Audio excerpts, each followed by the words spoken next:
કોંગ્રેસની ટીમ દ્વારા રાજકોટ શહેર પોલીસ કમિશનરને રાજકોટની અંદર નાના વેપારીઓ રાત્રિના 12 વાગ્યા પછી ધંધાઓ ચાલુ રાખે કે નહીં તે બાબતે સ્પષ્ટતા કરવા કમિશનર સાહેબને અમને રજૂઆત કરી છે। રાજ્ય સરકારે નાના વેપારીઓ દિવસ રાત મહેનત કરી અને પોતાનું ગુજરાન સારી રીતના ચલાવી શકે એ માટે 24 કલાક ધંધો કરવા માટેની છૂટ આપવામાં આવેલ છે। એ જ વાત દોહરાવતા રાજ્યના પોલીસ વડા વિકાસ સહાય જ્યારે રાજકોટમાં આવેલા ત્યારે સ્પષ્ટતાપૂર્વક કીધેલું કે રાજ્યનો દરેક નાગરિક રાત્રિના હરીફરી શકે અને દરેક નાગરિક રાત્રિના ધંધો પોતાની સારી રીતના કરી શકે માટે પોલીસ તંત્ર સક્ષમ છે। પરંતુ છેલ્લા અઠવાડિયાથી રાજકોટની અંદર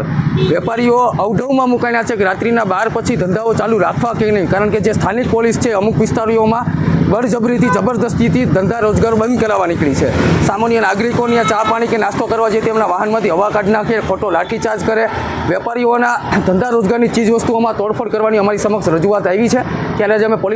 પોલીસ કમિશનર સાહેબ પુરાવા સહિત આજે રજૂઆત કરી છે કે તમે લુખા તત્વો અને અસામાજિક તત્વો ઉપર કડકાઈ ભર્યું વલણ દર્શાવો, તેમાં અમારું કોઈ જાતનો વિરોધ નથી, એમાં સમર્થન જ હોય, પરંતુ તેની સાથે સાથે સામાન્ય નાગરિકો અને નાના વેપારીઓને કોઈ પણ જાતનો અન્યાય ન થાય તેની જવાબદારી પોલીસ તંત્રની છે। અનેક જગ્યાએ પોલીસ રક્ષક જ ભક્ષક બનતી હોય તેવા અમારી પાસે પુરાવા આવ્યા છે કે રાત્રે દારૂના નશાની અંદર PCR વાહન ચાલકો દબંગાઈથી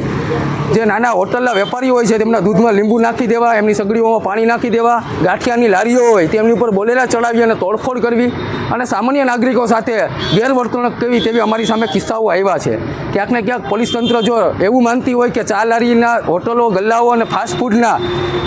સ્ટોલો જો બંધ કરવાથી ગુનાખોરી અટકતી હોય તો પોલીસ કમિશનરશ્રીએ સ્પષ્ટતાપૂર્વક એક પરિપત્ર અને જાહેરનામું કરવું છે। કોઈપણ પરિપત્ર અને સ્પષ્ટતાપૂર્વક જાહેરનામા વગર પોલીસ પોતાની રીતના મનસ્વીતા દાખી અને નાના વેપારીઓ સાથે ગોળ અને ખોળની નીતિ અપનાવતી હોય। રાજકોટ શહેરની અંદર અનેક પોલીસ કર્મીઓની હોટલોમાં ભાગીદારી છે, અનેક પોતાની ખાનગી માલિકીની છે, તો ત્યાં કેમ 24 કલાક ચાલુ રહે? ત્યાં તો અનેક અસામાજિક તત્વોનો અડ્ડો છે। તેમ છતાંય માત્ર ને માત્ર નાના વેપારીઓને આવી રીતના હેરાનગત કરતા હોય એ સમસ્યાને લઈને જ આજે અમે સાહેબને રજૂઆત કરવાના છે કે જે પણ નિયમ કરો એ તમામ રાજકોટના તમામ વેપારીઓ માટે સરખો કરો અને જે પણ નિર્ણય લ્યો એ રાજકોટ શહેરીજનો અને રાજકોટના વેપારીઓને વિશ્વાસમાં લઈને પરિપત્ર દ્વારા ઓફિશિયલ જે પણ કરો એ માટેની આજે રજૂઆત કરી છે।